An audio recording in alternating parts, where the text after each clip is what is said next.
Hi there guys, back again on another video. So today we need to restock our DIY CO2. I've had loads of questions about measurements and things like that. This is a system that I've got. As you can see, all the liquid is now inside B and there's zero liquid inside A. So the citric acid is now depleted and we need to restock that.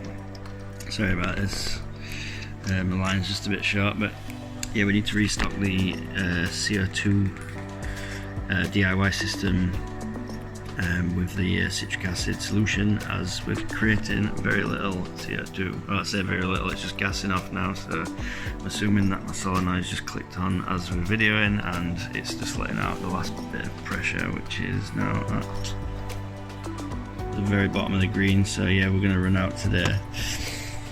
I did do a video on this and how to build and construct the CO2 system, and I've been using it for about a year now, and this is the sort of plant growth I'm getting. So as you can see, this has gone absolutely insane. I do use tropical root tabs, which I've said on another video also, and API leaf zone. You can see that I'm getting a bit of yellow in there, so probably time for some new root tabs to get this going again. You can see that's the kind of production this DIY CO2 is kicking out.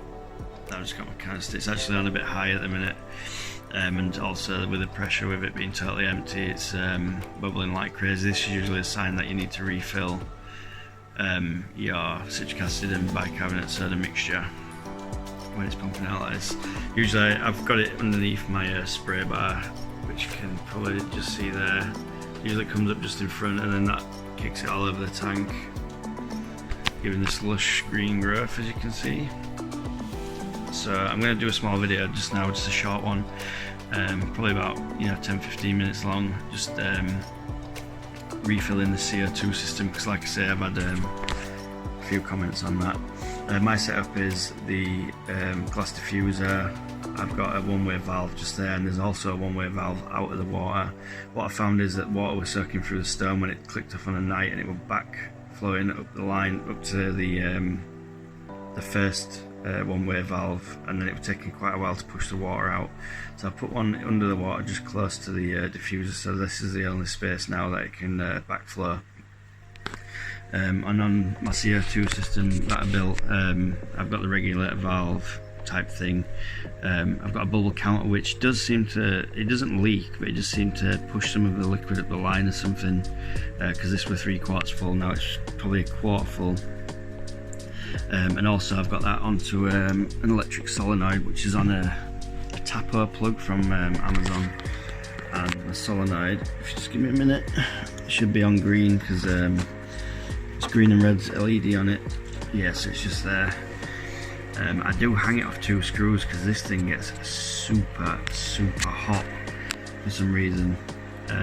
Again, it's just an Amazon solenoid, or an eBay one maybe. They were quite cheap, I think it were about £9 or something like that, but if you touch the metal part of that, it's super hot, so I didn't want it sort of touching any sort of my fish tank towels, anything like that. And as you can see, it's on green. And then my jumble of wires and pipes and all sorts of stuff behind my branch and patcher. I've just got a tapo valve, so if it's on, it's green like that, and then if you just reach down to my tapo plug and click the button, it does usually go red. It's because the power's totally off. When the power's on, it'll click to red when it's on there shut. So that's saying that's activated now. Like I say, the metal part of this gets very hot, and you can see the sort of CO2 production you're getting out of that is insane. It holds pressure really well. I'm just using 2 Coca-Cola bottles at the moment, but I'm not sponsored or all like that, but any sort of carbonated liquid drinks will do. Don't use any non-carbonated drinks bottles, as they're not manufactured to take the pressure like the carbonated bottles are. So you would need a carbonated bottle. Any sort of fizzy drinks bottle will do, or fizzy water bottles, because when the pressure builds up in these things, they build up quite a bit. So I tend to just take off this line just there, just shut off the valve. There's a needle valve just here. If you shut this valve off and then just unscrew this one, you do have a small O-ring just here, so just if you can see it degassing, then I just usually hang that down there. And then we'll get to the second part of this video, which is to restock the bottles. So when it gets to this point, you've got an A and B side. So A is a citric acid side, so that would be the 200 grams of citric acid to 600 milliliters of water, and then the bottle B is the bicarbonate soda side, and that's 200 grams of bicarbonate soda with 200 milliliters of water. So what I'd do usually is put the dry in both first, and then I'd make sure the needle valve's off. I'd put the citric acid water into the 600 milliliters, fill that up, screw it onto there, and then I'd just do the bicarbonate soda side. I did get a question recently on how I did the bottle B pipe system. If you can just look inside there, there's a small tube coming from this part inside that runs down to a Y joint, or a T joint in my case. So you need a small piece of pipe about 2 inches long to the T joint, and then another small piece of pipe 2 inches long to the one-way valve, and then a piece of pipe that'll reach to the bottom, which will go to the float there, which is also magnetic. If you put a magnet on the side, you can float it to the water level. I don't, I just keep it at the bottom. Doesn't really count unless you've got the if you've just made the mix, because when you've just made the mix you get settlement of the powder at the bottom. There could be a sort of a backflow of the powder maybe going into that, but I doubt it. It's never happened to me over the years. So, and then the part that wouldn't have a pipe on, so the T runs straight down. In my case, that's the T joint. So I've got a piece of pipe, T joint, piece of pipe, one-way valve with the pressure going downward, and then another piece of pipe down to my float, which is at the bottom. And then the T part of it that comes off, I've got a small piece of pipe, and then another one-way valve, and the flow would go towards the T joint, if you know what I mean. It's not flowing this way, it's flowing in, and that's got nothing on the end of it. It's just to take the air pressure out of there into the line, and that would go then up into the bubble counter and into the aquarium. So now I've disconnected that. You can see my the CO2 diffuser's actually stopped. There's a bubble going off in the background, but the CO2 diffuser's actually stopped. That's the reflection if you look. So there's no CO2 coming out of there now. And there might be a slight bit of pressure in. What I tend to do is I'll just go somewhere where the CO2 is not going to pump into my house usually, but I'll just open the needle valve and it just gas off a bit. I'm going to take this particular time, I'm going to take off my bubble counter because I need to refill it with water, and these two parts unscrew, and then it's just a glass piece in the middle there. So you can take these off, and then if you just, it's hard, difficult to do with one hand, but you can unscrew this metal part from the glass and then just refill that. Then I tend to just put a syringe on top and just pump it straight in. But so take that off, and then I'll just get the excess out of the bottle. You'll see it start to go bubbly and mental, but it's just the last bit of the CO2 just gassing out, and that'll just cause it, when you take the bottles off, not to sort of blow off in your hand or all like that, because that can happen, and it has happened to me. It jumped off with some force, so I usually just get as much of it as I can out. You know, once it's sort of off the green there, there's hardly any pressure in, and then I just unscrew the bottles then. So I'll skip to the next part of the video where I'll be doing the measurements and refilling each bottle, and then I'll put it back on the diffuser, and you'll be able to see it going in my tank. So back with you in a second, guys. So this part of the video is for one of my subscribers, Grey Wolf, who commented the other day regarding the pipe setup in bottle B. So Grey Wolf, if you're listening, this is the pipe setup for the CO2 reactor. Side B, bicarbonate soda, so I've got a small pipe there going down to this T junction, and then one-way valve going in, and then the other part of the pipe is going down, and then that goes to the float. For the question that you asked the other day regarding how the pipes were laid out, and then on the citric acid side it's just a straight pipe, and that goes down to the float. So hopefully you that's answered your question, and you'll be able to construct something like this yourself. We're looking forward to your video, and hopefully you get it up and running. So next part of the video I'll be doing the mix, guys, like I was saying before, and just wanted to sort of clear that up for anyone that had any questions, and also Grey Wolf, who asked me the question the other day. So I just thought I'd make it a bit more clearer. It's difficult to explain something like this via text messages and stuff, and on comments on Facebook, because you can't put any sort of photograph up of what you've been doing. So there you go, Grey Wolf. If that's going to help you there, then that's great. Thanks for the comments on my channel also, and thanks for being the first person to comment on my channel as well. That's great.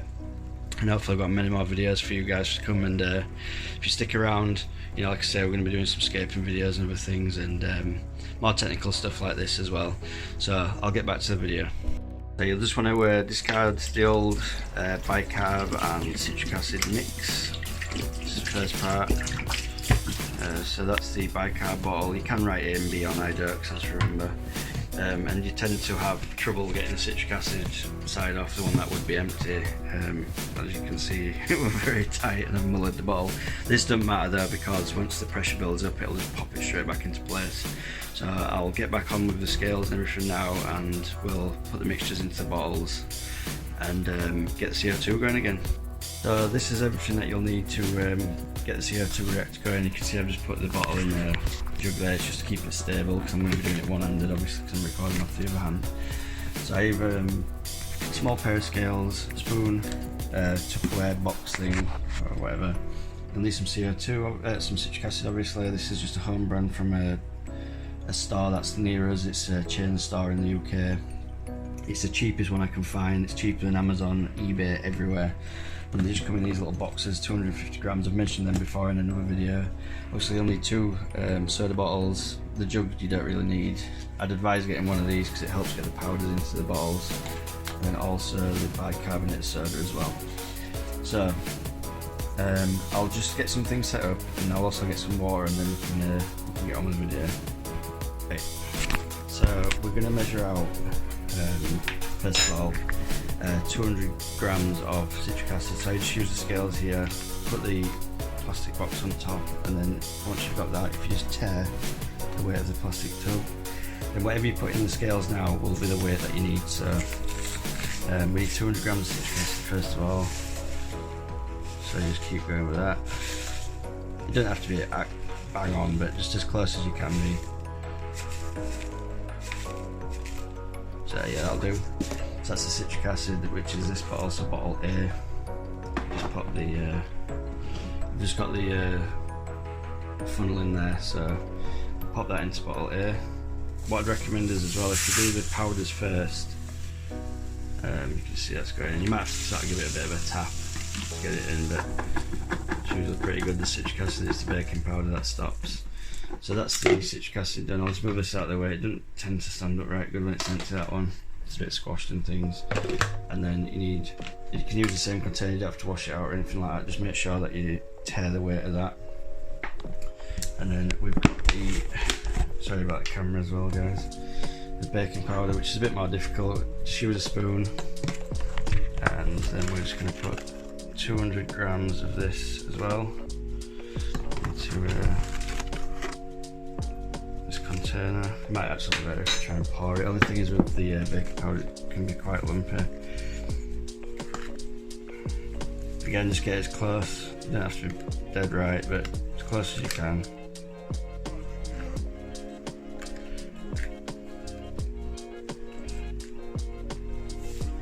Yeah, that'll do. And again, just put your funnel in. Do the dry stuff first, and it makes it easy because it won't stick all over your cone thing, whatever, I don't know what you call it, cone thing, Jesus. It won't stick all over your funnel. And I just use a stick like this, it's just a barbecue stick, because this one's can be a bit lumpy. You just sort of poke it in top there and get all the lumps and bits through.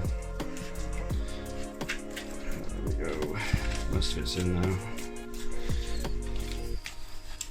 I'll get that in the bottom, I'll come back guys. Right, so that's in now. We've got the 200 grams of citric acid in bottle A and 200 grams of baking powder in bottle B. and I've already prepared the water. There's 200 millilitres in this glass for the bicarbonate of soda, and there's 600 millilitres in that container for the citric acid. So because we've got this in the jug already, we'll do the bicarbonate soda one first, the bottle B. So you want to add 200 millilitres of water into bottle B, so the bicarbonate soda, just like that. Now you can use the wet with the funnel because you're not doing any more powders and it won't stick to the edges. So what I tend to do is, as you can see, it settles quite badly at the bottom there. My lighting's not great today.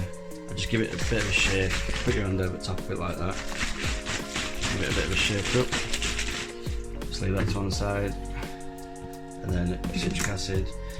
We want 600 millilitres of water in this one, so this is the bigger container, 600 millilitres, just pour that in there.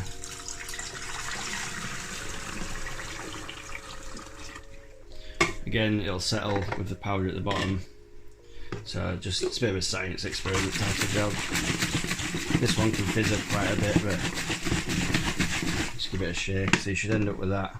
So the one with the most water in is always the citric acid, and the one with the less water, and you can just see the powder sediment at the bottom. That's totally normal. Basically what we're trying to do is we're trying to get the citric acid solution into the baking soda solution, and then that'll create the bubbling effect, which will release CO2 into the empty portion of the bicarbonate soda bottle. Hence why the one-way valve, a minute, I'll show you again.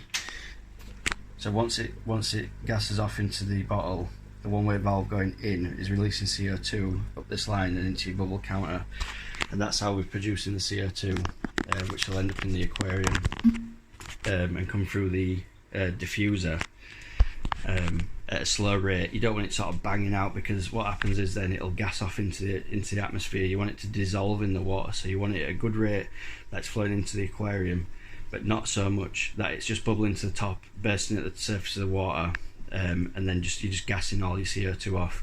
With this mixture that I use, I tend to get around between 25 days and 31 days ish, so a month, and in the total it cost me £2.95 per month to run my CO2, so you can work that out.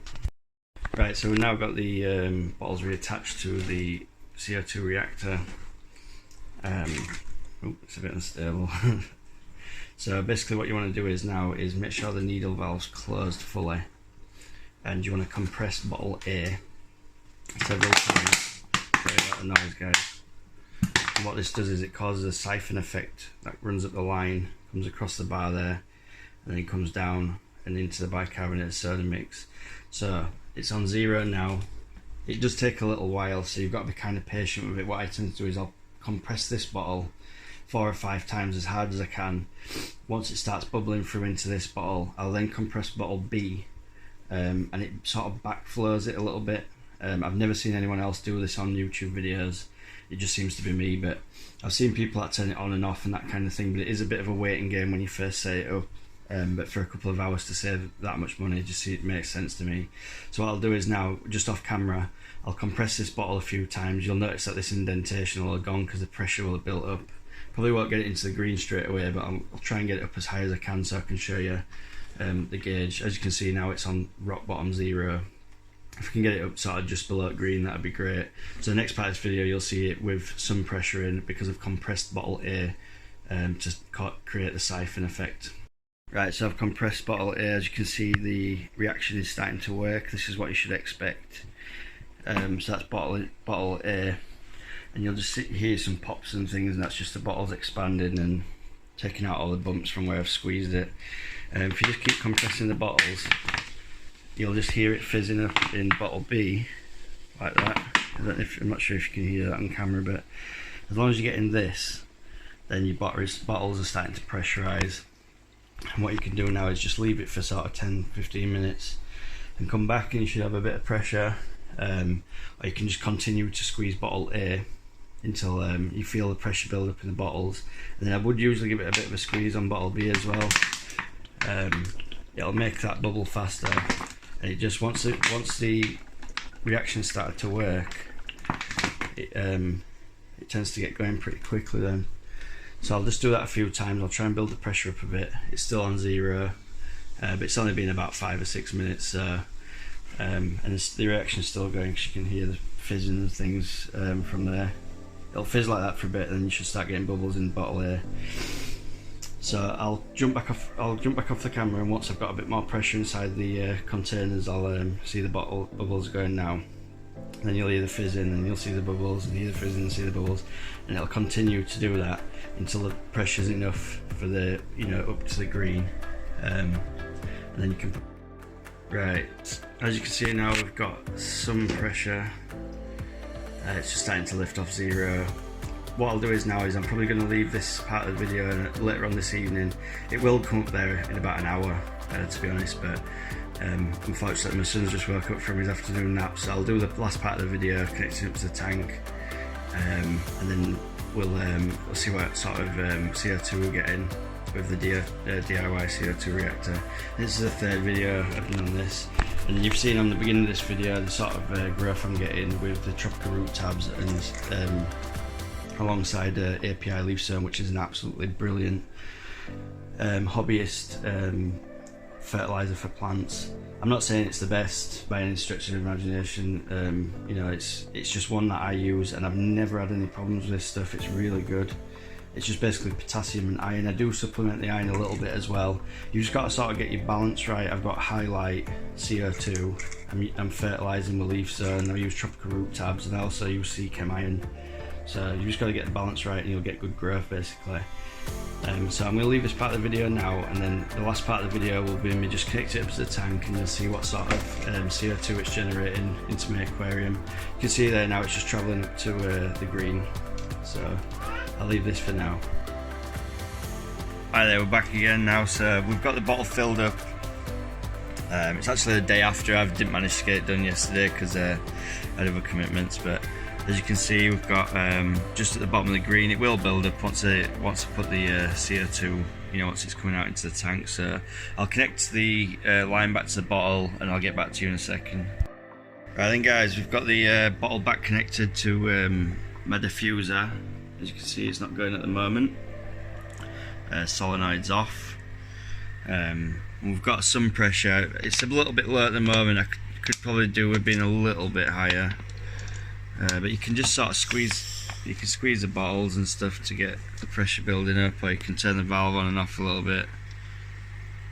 That builds it up a slight tad as well. So I'll just I'll put the solenoid on anyway, and we'll get back to just seeing how the CO2 is going into the tank. Guys, the CO2 is just coming through now. It's hard to, I've got an air stone just behind it as well, so once it focuses, it's trying to focus on everything but what I want to focus on, as always. And any minute now this should be producing some CO2. There we go. So yeah, that's the DIY system. I hope that's answered some questions. As you can see, it produces mass amounts of CO2. It's really quite good, to be honest. You can have it really pumping out. Obviously that'll just all gas off, but I usually have it on quite mellow. Something along them lines would be, maybe that's a little bit too fast still even.